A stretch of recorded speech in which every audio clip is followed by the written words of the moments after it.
Este ano, o Tribunal de Contas da União completa 120 anos de sua criação. Durante esse período, o TCU se dedicou a controlar os gastos públicos, sempre em benefício à sociedade. Foram muitas auditorias e recomendações que possibilitaram a economia de bilhões de reais. Conheça agora um pouco da história do tribunal e como ele atua nos dias de hoje. Quem vê hoje a atuação independente do Tribunal de Contas da União nem imagina a dificuldade para sua criação. No Brasil monárquico e mesmo nos tempos de colônia, alguns já defendiam a ideia. Mas, só após a proclamação da República, o tribunal começou a virar realidade.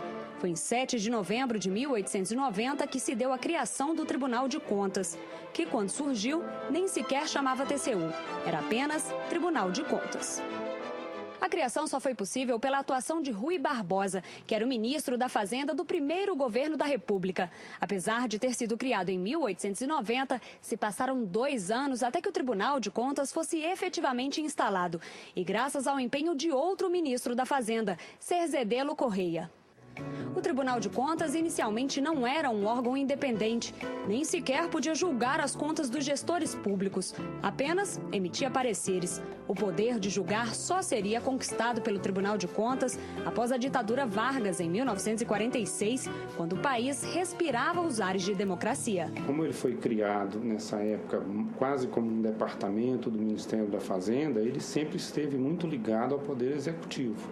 Só com a Constituição de 1946, que houve um processo de redemocratização no país, é que o tribunal ganhou essa qualidade de Tribunal de Justiça de Contas e passou a ter a competência e a atribuição de julgar as contas dos responsáveis.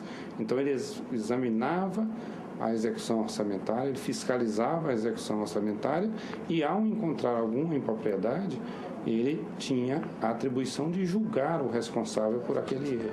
As constituições democráticas deram mais poderes ao Tribunal de Contas. Por outro lado, as constituições de períodos ditatoriais costumavam diminuir seus poderes, como fez a Carta de 1967, que limitou a atuação do tribunal para fiscalizar somente verbas federais.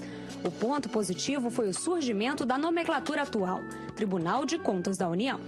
Mas o TCU, como hoje conhecemos, surge de fato no início dos anos 80. A novidade foi que o tribunal começou a fazer auditorias operacionais, ou seja, além de verificar aspectos formais como a legalidade dos gastos, o TCU passa a analisar se os programas governamentais estão de fato melhorando a vida das pessoas.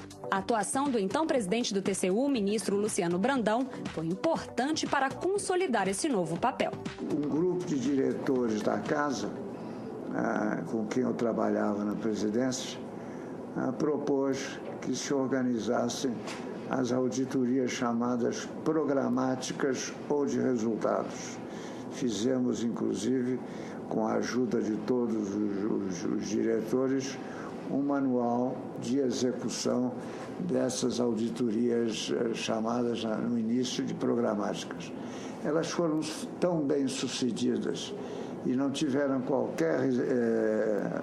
qualquer resistência na sua ação, que depois, na Constituição de 88, elas foram incluídas na seção de fiscalização contábil, financeira e